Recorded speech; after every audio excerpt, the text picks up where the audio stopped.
that we have in attendance have used the raise their hand function. We will not be calling on you. If you have any specific questions, please type them in the Q&A box. If you hit the raise your hand button by accident, that's okay. Just know that we won't be calling on you or unmuting you at any point. So use the Q&A function if you have any questions, please. And last but not least, we have Tim Butler. He's also one of our deans in the building, and he works mainly with upperclassmen. But again, everybody who's on this panel specifically, feel free to reach out to them with any specific questions. All right, without any further ado, let's begin. All right, so today's focus is we're going to talk about the reopening plan. The reopening plan, if you want to read the complete guidelines, it is located on our website, so feel free to go on our webpage. We have a specific tab for our reopening plan with all information regarding our steps for our upcoming school year are there. So feel free to take a look at those. They're in multiple languages. So again, please, if you have any questions, look in those specific pages and you will probably find the information that you're looking for. So today we're talking about our 2 phases for our reopening plan for next school year. We're going to talk specifically about remote learning, which is our phase 1, and we're going to talk about the safety guidelines that we're taking to ensure that our staff and our students and our community members are safe in these unprecedented times. We also are going to talk about phase 2. Phase 2 is our blended learning model, and we're also going to talk about those specific safety guidelines. And I know this is the phase where many of our families are concerned, specifically about sending their children to school and specifically what the schools are doing to ensure their students' safety, okay? And of course, we're gonna have a Q&A session. It'll be a Q&A session throughout the presentation, and at the end, if we have any leftover questions, we'll definitely answer those. And one thing I did not include in the agenda is at the end, we will have a specific information for freshmen, specifically our freshman orientation. All right. So one thing I like to stress, and I like to use this visual of we can do this. And families that I've spoken to throughout summer, our staff members that I've spoken to who are starting up the school year, you know, one thing I keep stressing out is that when we work together collectively as a community, and that involves every parent, every student, every administrator, every teacher, every counselor, we can do this. And we can attend school in a safe manner to the best of our ability and get to a place where hopefully our students can have a little bit of comfort. I know I had some students today that I spoke to, and they saw some of our spacing for our lunchroom, and they were like, oh, this is how lunch is going to be now. And I said, absolutely, we have to maintain our spacing. And they were pretty impressed. And some of the students I spoke to are definitely eager to come back. And, you know, I feel like right now with the current situation, we have a lot of movement where I think we feel like we're in this together. And we have to feel like we're in this together because that's the only way we're going to move forward. So phase 1, let me talk a little bit about phase 1. Phase 1 starts August 17th through September 4th. So what this means is that on August 17th, students will begin learning remotely. And I'm just going to read these bullet points so you can see these. Teachers report to their home school. Teachers will be coming to the home school and at the regular start time. Our students are going to remain at home for remote learning instruction. The school day will start at 10 o'clock and then at 3:15. Students will have remote learning on Mondays, Tuesdays, Thursdays, and Fridays. Wednesdays will be a day for students to catch up on work, contact the teachers, ask specific questions. It will not be an instructional day. Staff will use Wednesdays for planning, professional development, and curricular revisions. Now, a little bit more about phase 1. What does this mean to you? Well, students are not physically present in the traditional classrooms. They are learning via the internet. So for the first few weeks, students will be at home. Everything they'll be doing will be online. Students will be divided into groups A and B based on their last names. Now, we are still in the process of dividing the students. So if you're asked questions about how do I know if I'm group A and group B, that's yet to come. We still have to have our counselors come in the building and make sure we split the classrooms out evenly as much as possible. And the rationale behind the split when we move to blended learning is to limit the amount of students who are in a classroom. the rationale behind this in the remote learning world, because some parents have asked already, well, why can't our students all start on every single day versus splitting them into group A and B? We believe that since the pandemic hit in March, there's been some inconsistency in how remote learning has run, how it has looked in many households, how many students have interpreted remote learning. So we really feel that having students split into groups A and B and work in more focused groups with the teacher will allow them to become a little bit more habitual in their actions. They'll get a little bit more accustomed to the schedule and the routines versus having all students come in every specific day, and then when we go into a blended model, shifting their roles again. So it's really to get students acclimated to this new way or these new schedules for this first semester in this new school year. Another thing about remote learning is this. On assigned live instructional days, students will follow their schedules virtually. So, which means that if I am a student at home and I'm following a group A schedule, and I'll show you an example of that schedule in a little bit. And my job is to attend school on Mondays, and also I will be attending schools on Thursdays. That student's responsibility is to follow their schedule like if it was a normal school day. So they would attend first period, log on to first period, will be taking attendance. Once first period is over, our teacher's following a bell schedule. Students will have a break, a 3-minute break, and then a next period starts. So then they'll go to the second period schedule. Then they go to third period schedule, and so on and so on. If they have lunch on fourth period, for example, they will take their lunch during fourth period at home. We are using Zoom. This is kind of the function I'm using right now. So you're going to see a lot of your children using Zoom features at home, and they could do this all on their iPads. Also, on assigned independent learning days, students will be required to independently access and complete lessons posted in Google Classroom. So if I'm an A student and I'm supposed to attend school on, let's say, Monday and Thursday, Tuesdays is technically their independent learning days. So the difference between the old model that we had in March and this new model is that on these independent learning days, we're requiring our students to log on, we're taking attendance, and they're required to do work on these specific off days. So, and the last point is, again, attendance on all days is required, and also, which is huge, all grades count. So if a student doesn't log in on their off days, the attendance counts. If the student isn't doing the work at home, that's going to really impact their grade. So it's just a little bit of difference, a big difference than what you saw in the last semester with the beginning of the pandemic. Hey, Dr. Presidio? Yes. Just for 1 second, we had a really good question come in. This is okay. I'm just going to interrupt for it so we have an opportunity to answer it. The question that was asked is, what is the option for parents that will not be sending their kids back to school until a vaccine is found? At this point, what I'd want you to do is go on, or I direct you to the Eisenhower website. And if you scroll towards the bottom, there's going to be something on there that says remote learning options. If you click on that towards the bottom of the website, you're going to go through and you're going to see that there's an explanation of each one of the options, including remote only. Read through that, and if you're still interested in getting some further information or enrolling your students into a full remote options, you're going to see on there that there's going to be a link that you're going to click on, and they're going to ask you to fill out a short form, and from that form, someone will be contacting you. If you have any other questions regarding that, feel free to contact me, again, Justin Clark, and I will be happy to walk you through not only where to find that, but anything else from that. Yes, thank you for that. And again, panel, definitely stop me because I'm in my mode looking at the slides here, and I can't see the Q&A questions that are being asked. And as Dr. Clark said, yes, it's in our website. The deadline for applying is on Friday, okay? So here what you see is the schedule for remote learning. What you see is a group A and group B, depending on where your child is.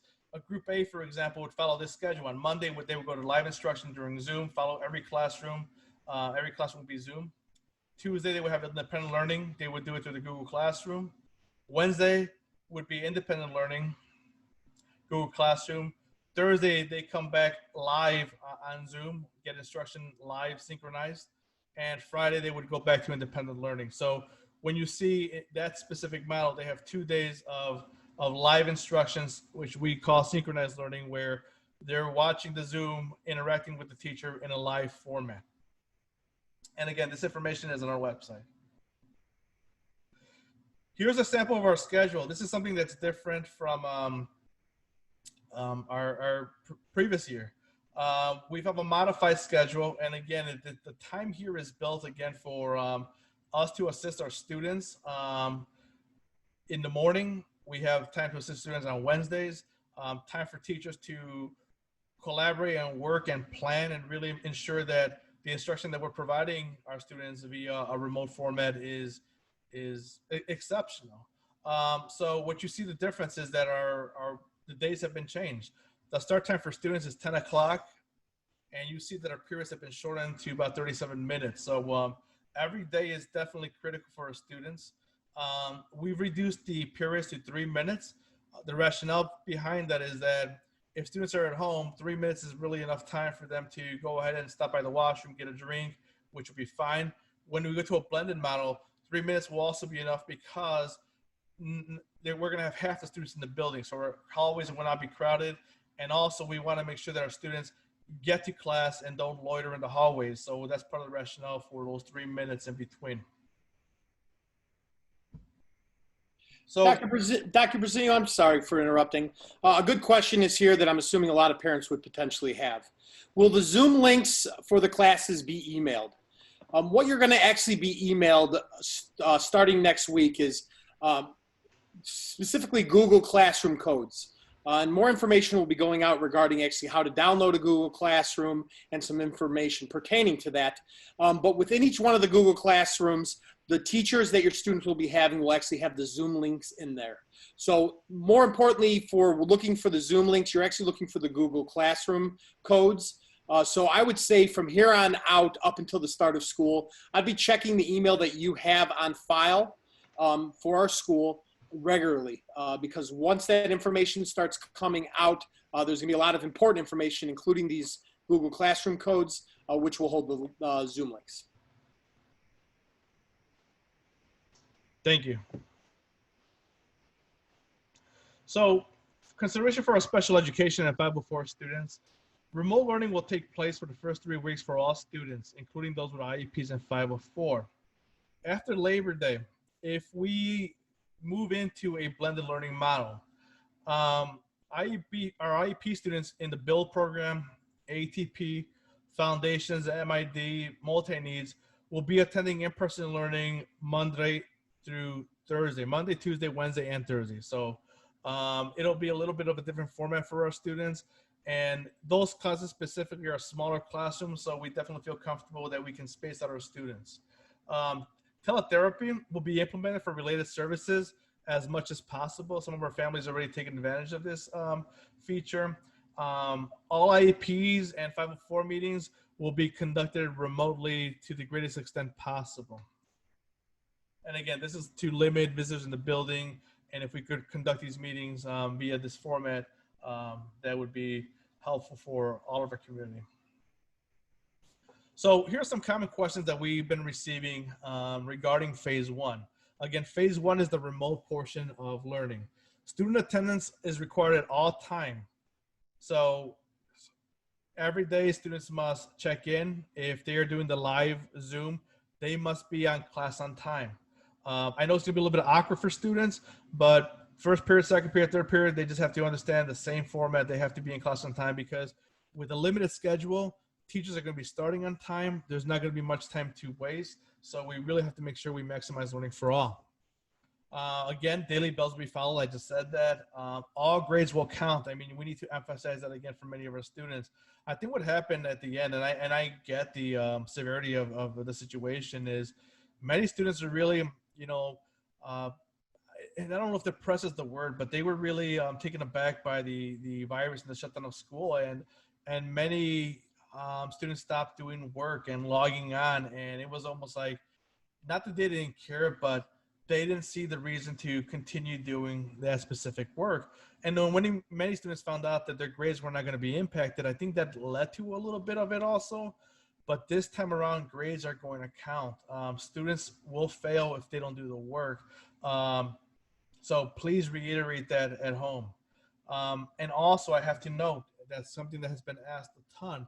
If you look at documentation that's been sent by the district, is we're going to review phase one. It is possible that phase one remote learning could be extended a couple more weeks.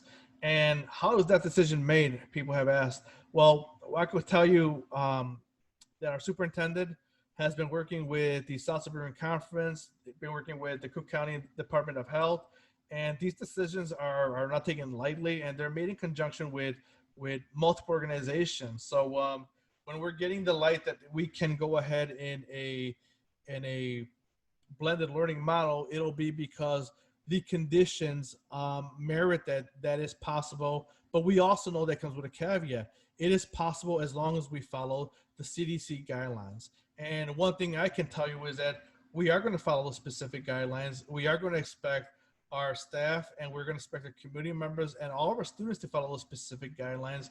And we're not going to waver from those guidelines. So it's something definitely that we need to communicate with each other and saying, these are the expectations moving forward. And I will discuss what those expectations are in the next slide. Are there any questions right now that I have to pause for, Dr. Clark? No? Okay. No, sir. We've been answering some of them through the Q&A function. Okay. So phase one, I'm still on phase one remote learning because there may be some concern still about what are we doing as a school to keep you safe. And although students are not going to be in the building, there's still some parents who are coming and registering. And I know we see our registration numbers a little bit down. I think that's a little bit of fear for some of our families coming in the building. But you have to register. I mean, when we look at freshmen and we look at our returning students, your child will not be able to get an iPad to complete the work and engage the work if we don't have you fully registered. And same thing with our returning students is those iPads at one point they will be shut down until the child registers, because we need to ensure that that student is coming back to Eisenhower High School. So again, if you have not registered, let's please make sure you register. All information for registration is in our website, or you could definitely call the main office tomorrow. So for phase one, here's what we're doing. We're limiting the mixing of students and staff. If you walk in the building right now, you will notice that not everybody just walks in automatically. There's waiting areas. We're limiting the number of students and families from the main office. We have different sections. We are not having large gatherings at all. We've had some, camps that we had in summer also. And if you've ever driven around there, our students are spaced out. When they're not exercising, they're wearing masks. So we're taking all these precautions as necessary. We're also maximizing the distance between students and staff. When you walk in our buildings, you'll see there's waiting areas, there's access that we've marked down. So we don't want people really congregating together. So we're taking all those precautions necessary. We are now allowing any visitors currently or during the school year. Everything is appointment only.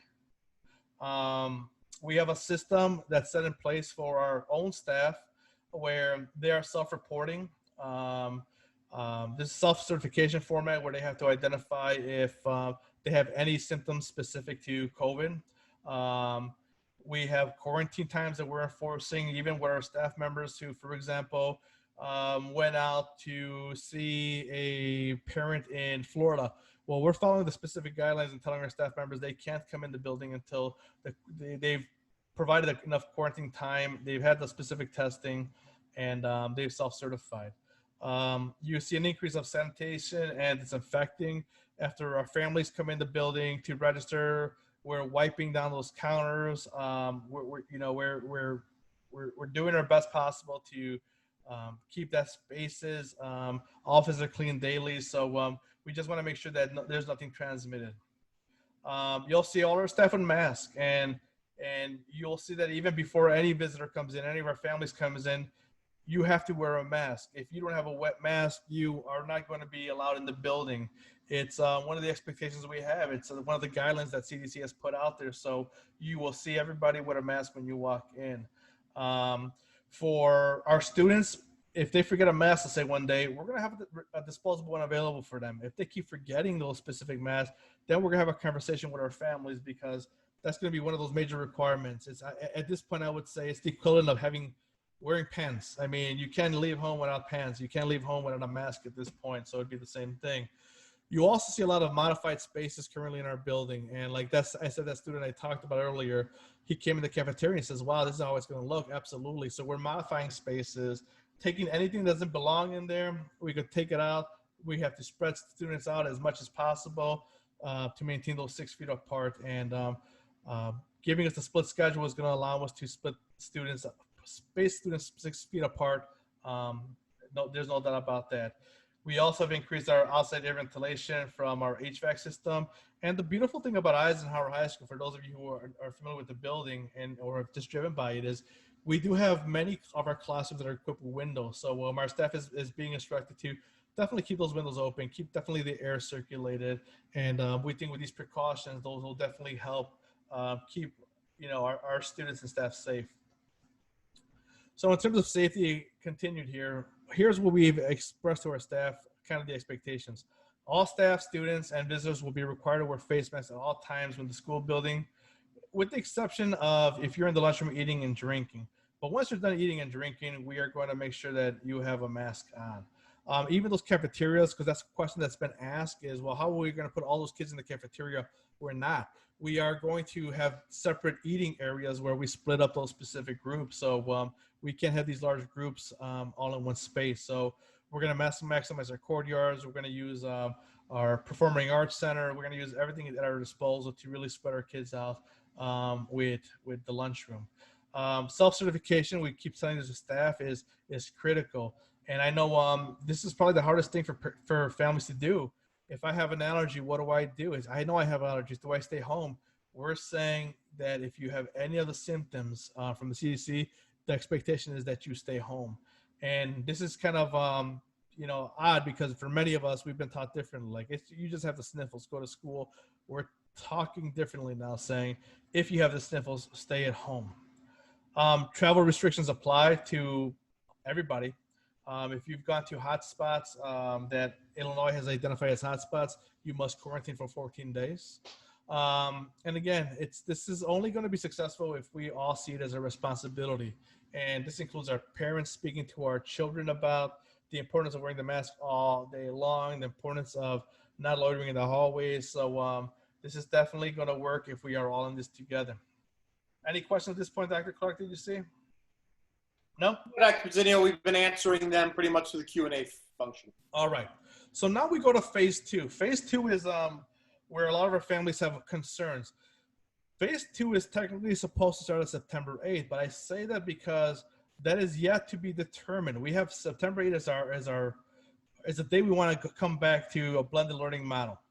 But again, it all depends on our conversations with local area agencies, making sure that we speak to the Cook County Department of Health. I know some parents have brought up concerns saying there's numbers that are going up. How about these areas specifically in the areas we serve? All of that information, all of that data is definitely taken into account. That's kind of what you see in the news, like all these districts changing their mind because it's such a fluid situation that many districts who wanted to start off with a blended learning model are switching based on the data. So our district is no different than that. We started with a remote learning model, one, because we wanted to be 100% sure that our plan was in accordance with the guidelines presented by the Cook County Department of Health, but also more importantly, why we started with a remote learning model was because we needed to make sure that our families and also our teachers became acclimated with a remote learning type of model. For many people who believe that instruction from a traditional model can go remote right away, it's not necessarily the case. Our teachers need a lot of training, a lot of support to be able to give your children the best experience possible. So that's what we build in some of those weeks as a buffer to help our teachers really prepare and service your students well. So phase 2, let me talk a little bit about what that means. Phase 2 means this. Teachers are going to come to their home school and 50% of our students will report to school on Monday and Thursday. Those are going to be our group A kids. And the remaining 50% of our students will report to school on Tuesdays and Thursdays. Tuesdays and Fridays. Again, Wednesdays will be used for just independent learning for our students. And teachers will be using that Wednesday again to plan, have specific meetings, work on curriculum. Again, student attendance will remain the same from 10 o'clock to 3:15. So a little bit more about phase 2. Students will remain in their assigned group. If they're assigned to group A, they can only come on group A days. If they are group B, they can only come on group B days. And again, this is going to be based on last names. Now, let's say a family has a different last names in their household. Please let us know and we will make sure that your students are paired together, okay? Student groups will alternate between in-person instruction at school and independent remote learning at home. So again, as before in phase one, we were doing everything on the internet. The difference here is that students are coming to school to receive live instruction. Wednesday, again, is an independent remote learning day for students. That's when they will get work to do and they will complete those independently at home. On in-person days, students will follow their schedules while adhering to, of course, the Illinois Department of Health guidelines and CDC guidelines. And again, I'm stressing that a lot because we will be following those specific guidelines, and our expectation is that our students will be following those guidelines. On remote learning days, students will be required to access and complete lessons posted by teachers in Google Classroom. And this is a view of that specific schedule during a blended learning model. So if you look at group A student, on Monday, if I'm group A, I come to Eisenhower High School and I receive a live instruction. So I'm physically in the building. On Tuesday, I'm doing remote learning from home. On Wednesday, I'm doing independent remote learning from home. On Thursday, I'm in the building again for in-person instruction. And on Friday, I'm again independent remote learning from home. And again, the reason behind this split is because this is the only way we're able to accommodate all the students. We can't have every single student in the building. And our classes, again, will be at half capacity, and we will be able to space our kids according to guidelines of 6 feet apart.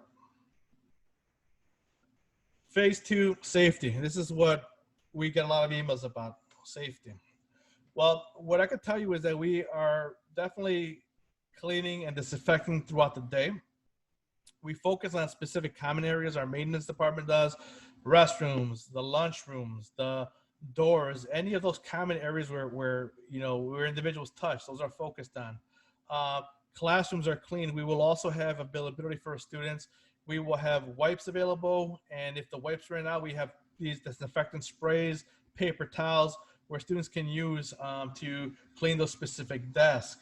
Some people ask, like, can maintenance clean all the desks after each class? That would be almost impossible with the limitations we have in terms of our maintenance crew, but our students will have the option, of course, of grabbing a wipe, cleaning off the desk to make sure that it was cleaned properly before they sit down. We are going to limit the mixing of students and space utilization, as I said before. Students in larger areas, we can't have that. A-B schedule, of course, limits the number of students in the building. When students go into the classroom, and again, this is something you have to speak to your child about, is they are going to have assigned seats. Sometimes in typical high school classrooms, they don't have assigned seats anymore, and some do. But in this case, we're really going to enforce those seating arrangements because we have to know where a student sits. In case there's a situation where a student does test positive for COVID, we will be able to readily identify who that student sat next to and communicate with those specific families. So, so the space sitting is going to be big for us. Some classes may be temporarily located. So let's say there's a case where there was a student, we will be disinfecting and relocating classrooms. Non-essential furniture where kids love to sit, like couches, some equipment is going to be removed. Microwaves, if there's any in the classroom, we're going to remove all that stuff from the building. So there's not a lot of common usage of those specific areas. You'll see some students who are working with small groups. I'm talking about mostly if your child is seeing a counselor, you maybe he's a crying student and needs someone to speak to. When they work with a social work counselor, they're going to be small spaces, of course, small groups, but we'll have some barriers there where it would protect the student and also the staff member. Continuing with phase two, sharing of materials. We're limiting the sharing of material. We have some courses, for example, that, where students share material quite often. So with specific areas, we're going to be talking to parents and saying, hey, can you, in this specific class, we can afford it. Can you purchase a calculator? If not, we'll be looking at getting extra calculators for students so they can have their own and not share those specific materials. We're looking a little bit more creative at some of those departments like art, where sometimes students share paintbrushes and such. Get a little bit creative where students can have their own equipment or be readily able to disinfect that equipment. We're going to monitor movement. I know some parents have asked, like 3 minutes is not enough time for my child to go to the washroom. If it's not enough time, we always say, like, talk to the teacher. They know it's going to be different situations right now. And actually, that might actually be a better way of promoting it, where if a teacher lets a student go to the washroom and they ask, we can see who's going to the washroom, which are getting heavy usages, and again, clean and disinfect completely. We're limiting student passes. So this year, you're not going to see a lot of students being pulled out for counseling, social work. Your administrators, our IEPs and 504s are going to be taken remotely. So we're really limiting the number of students who are out of the classroom, specifically because if they're only there for 2 days, we want them to be in the classroom. Field trips, unfortunately, we have to cancel those for the first semester. There will be no assemblies, and in-person school events are going to be canceled. And those would include like your homecoming events, because we can't have more than 50 group of students hanging out together. Access to the nurse's office will be limited and managed. If a student is sick, we will have a quarantine room specifically where any student displays specific symptoms. But again, we're hoping we don't have to go to that point, because they will self-certify, and if those symptoms, if they had them, they would have stayed home. But just in case, we will have this plan in place. There will be no lockers. It's going to be different for students this year. No lockers. And again, two things about lockers. In high school, students really love to hang around their lockers, and also that increases the number of touching areas for students, touching the lockers, trying to share lockers. And it also encourages students to hang outside the classroom. We're not letting any student hang outside the classroom. As soon as the bell rings, you go from point A to point B. If a student wants to hang outside the classroom before the bell starts, we're saying no. That's why we're limiting the bell to 3 minutes.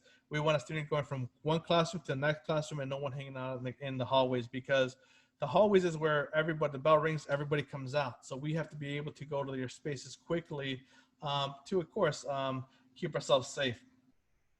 Our lunch plan, well, again, we will have lunch at various locations. It's going to be grab and go lunch only. No outside food. So students are stopping by Dunkin' and stuff. We're going to say, you can't bring that food in there. No vending machines. We're going to shut those off. Our water fountains, again, to eliminate the touching of common areas, we're shutting off the water fountains, and the only thing that's available are going to be our water fountains that have a water bottle feature. But we're going to encourage our students to bring a water bottle from home. Eric, real quick, there was a question as far as the busing is concerned. To begin with, obviously, a lot of the freshmen will be taking the bus either Monday or Tuesday of next week. And in order to arrive on that bus, they'll have to have their mask on, and they'll also have to have a self-certification form. The form could be on the website. It can be found on the website under the freshman orientation tab. And it was also mailed to your house. But again, they must have the mask on going onto the bus and have that form completed. Also, in addition, the pickup times are also under that link as far as the freshman orientation is concerned. Yes, and thank you for that. Absolutely. And for freshmen specifically, because I know most of the parents on here are freshmen, yes, those forms are, I would say right now for the moment, temporary, because I know the district and the state is working on a self-certification app. So if that app is made available to us, then we probably will be going to that model specifically about self-certifying through the iPad or the student's phone. So, but for now, we have those paper copies that they must bring on Monday and Tuesday, and just show the bus driver that paper copy, and then when they come in the building again, show that copy also. Phase 2, student and parent safety expectations. Our expectations are very simple. Students must self-certify before they get on the bus. Students must self-certify before getting inside the building. So they're going to self-certify twice, saying, I have no symptoms regarding COVID, and there's a couple of questions they have to answer. So we're asking our students to self-report. All students must wear a mask at all times, no exceptions. So if a student is wearing their mask like off their nose, we're going to be correcting them and saying, we're actually going to have videos for them, and we're going to talk to them about it in many classes about how to wear a mask properly. And that's kind of the expectations, that when you come in here, you wear those masks. For parents, I mean, I can express that wearing a mask sometimes can be difficult if you haven't done it. I've used a mask, and depending on the mask you use, sometimes you feel like, oh, it's a little bit different. So I would suggest that students who are bringing their own mask um, definitely should practice wearing the mask for longer periods of time, because it is a different experience. So definitely help us out with that. Have your child wear a mask and practice that. Students must sit in their assigned seats.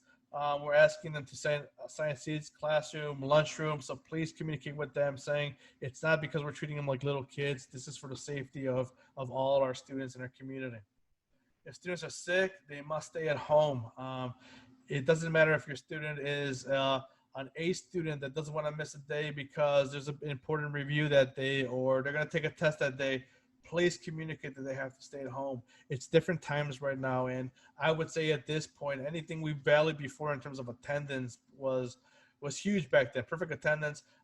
It isn't at this moment. It's just we value more people staying at home and keeping other people safe at this point. Again, no outside food or drink, please. Students cannot loiter in the hallways, so please remind them. Don't have them wait for their friends. And I know it's hard for freshmen specifically. They're new to the building. They want to wait for their friend to say, go to your class from point A from point B, and hopefully working together we can beat this virus. Social distancing, proper hand washing. I always say my daughter is in the same situation. You know, I struggle saying, what am I going to do with my daughter? And I'm sending her to school. She's going on a split schedule. And I keep telling her, you control yourself. You wear your mask. You social distance. You wash your hands. And it's a constant reminder for her. I got to keep telling her until it's in her head where she's so sick of it and she dreams about what I'm telling her, because we control our own actions at this point. And if there's anyone not following those specific rules, I can guarantee you that we are going to address those like we would with any situation, and we will definitely be contacting those families and reiterating our expectations, because I know that's a fear that our families have had. Any questions at this point that we see, panel? No? Okay. Phase 2 questions again. What happens if a student refuses to wear a mask? And again, it's an expectation. Our students must wear a mask, and we will definitely have conversations with the student. We will definitely have conversations with the family. But at the same time, we are not putting anyone in jeopardy, none of our staff and none of our community members and none of our students. So if a student is not going to wear a mask, then they probably should opt for that remote option that we're offering, because masks are going to be required in the school. Now, a couple of things before we close is registration must be completed. Again, I got to reiterate this point.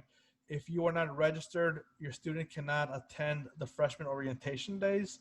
And those students those who are returning parents, if you're not registered, the iPads will be shut off.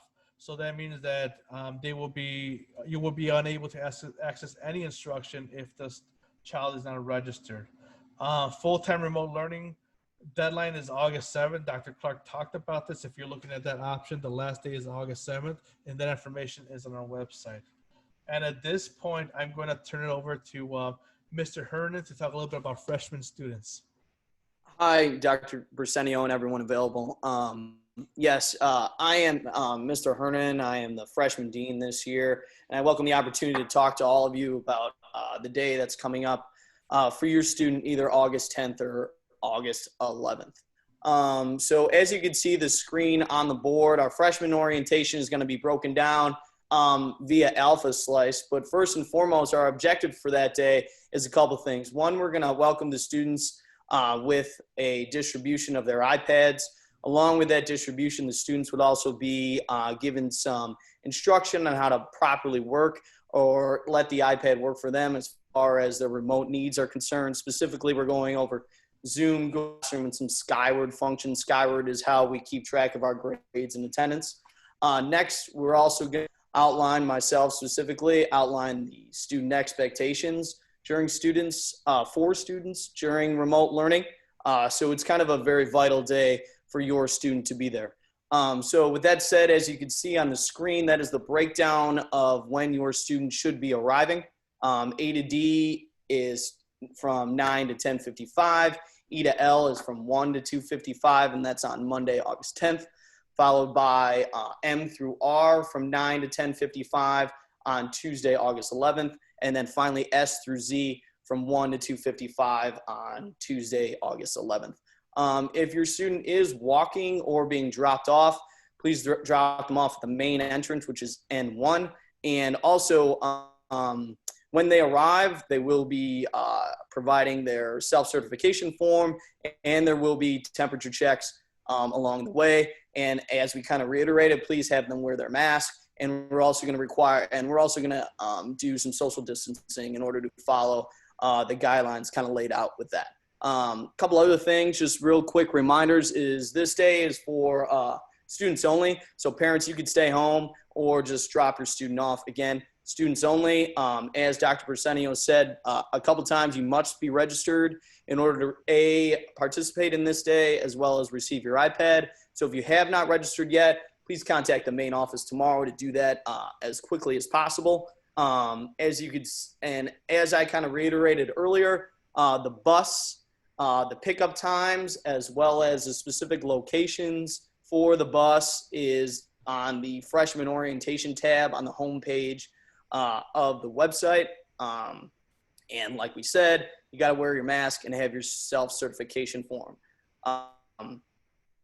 So just to reiterate, you'll get your iPad. The expectations for you as a student will kind of be outlined in detail for you. And we're going to welcome you into the building, but also do so with the necessary safety precautions. So thanks again, and I look forward to seeing you guys either on Monday or Tuesday. Thank you, Pete. One last thing I do want to stress is also, because I know the remote learning option, one of the questions that was brought up is in terms of the schedule. We're going to try the best to meet the current schedule of the student, but there are going to be some cases where the full schedule may not be available. And for example, there's some classes that we have that are called singletons, where it's only one instructor teaching that specific course. So in situations like that, if a student signs up for remote learning and we don't offer that specific class, then they will be required to take that specific class the following year or a later date. So just give an example of that. Okay. So just be aware of that. I hope that's another deterrent for some of you, but it could possibly be. So, and most of you in this are freshmen, some newer families, but you have plenty of time to make up any class if one is not available. And I'm giving an example that, for example, and I'm not saying this is one of those classes, but if a student is taking like an AP Human Geography, there might be limited availability in that specific course. So just giving you a heads up on that. All right. Well, just to wrap things up around, have we answered all the questions, panel? Dr. Persenio, we got a couple left, but we're getting to them right now. Okay, so I'll let you answer those specific questions. And for the rest of you at this point who are not waiting for a question to be answered, I really appreciate your time in this webinar. I think that, as the last slide says, collectively we can make an impact. Hopefully this webinar allowed you to get many of your questions answered. If you still have more questions, again, my name is Eric Hussein. You see my name there.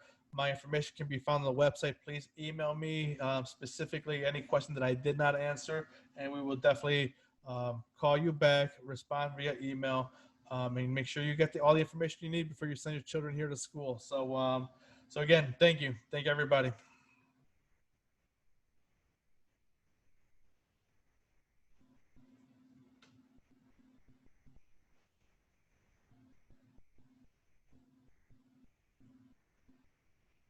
If you have still not registered and you're unable to get your daughter the dental and the physical completed, I would call our main office, speak to our registrar. Any of our admin assistant secretaries will help you out with that, so they could better guide you in terms of what you have to do.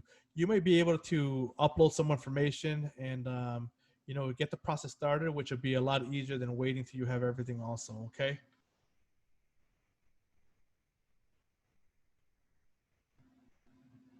In terms of gym being offered, we still have PE classes that are offered. Again, those are some state requirements that we have. Of course, PE is going to look a lot different this time around. So versus having students engage in full force physical activity, 40 kids in one classroom, it will look a little bit different. So you'll see a little bit more of a health focus, more of a mindfulness focus. Students will not be dressing for gym. So you might see our classes, for example, taking them outside, walking around the building, just trying different things to get more air, more exposure outside, and again, and limit the number of students who are in the same gym.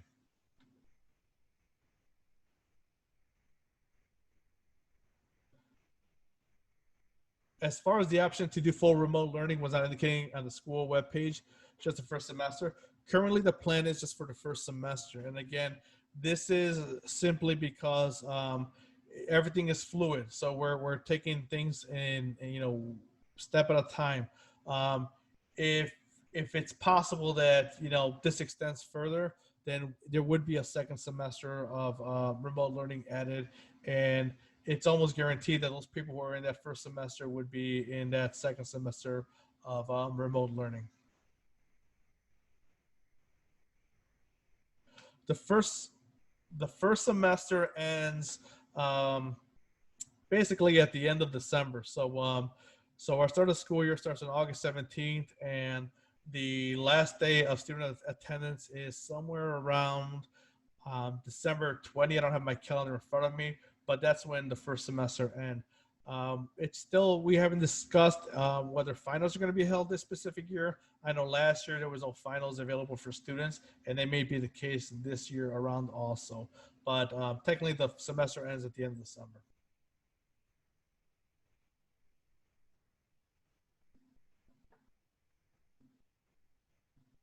So the question is, during orientation, will the iPads be set up for students and explain how to use? Are they going to need to create an Apple ID? Absolutely. So what the purpose of the orientation is for our students is that our freshmen will be coming in, and because high school is so new, we're going to be going through how to use Google Documents, how to use Zoom, how to use the specific features in their iPad. So we're going to have an hour specifically dedicated to technology-related questions and accessing their iPad. And the other hour is going to be dedicated specifically to how to contact their social worker, their counselor, just people they should know in the specific building. So that's the purpose of orientation. And some students who are choosing not to go to orientation, we're going to have a drive-by where the students can pick up those specific iPads, and we'll probably have some instructional videos on how to access that information. So even if the student, let's say, goes to orientation and misses something, they'll be followed with videos. And again, you can always contact our tech department. If you look at our website, there's a specific tech support page. We can walk you through anything. So question was, you were told that you were going to call. Okay.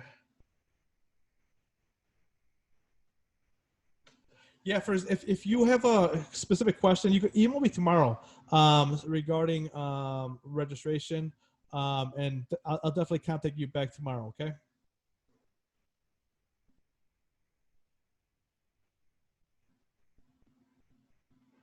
Not a problem with graduation. I mean, we try to wait as much as possible for graduation. So we're definitely happy they deserved it. So we're happy that we could give them that experience.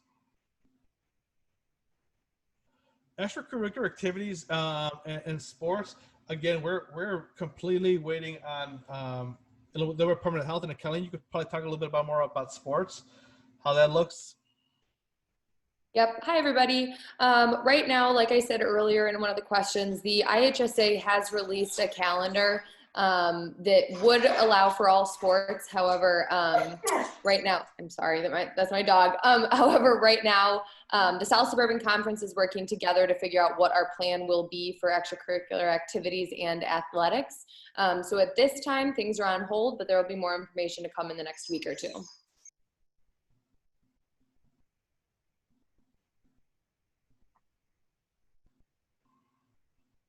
All right. Thank you, everybody. I appreciate it. If you want to hear this webinar again, I have another one at 7 o'clock. Okay. Thank you. Bye-bye.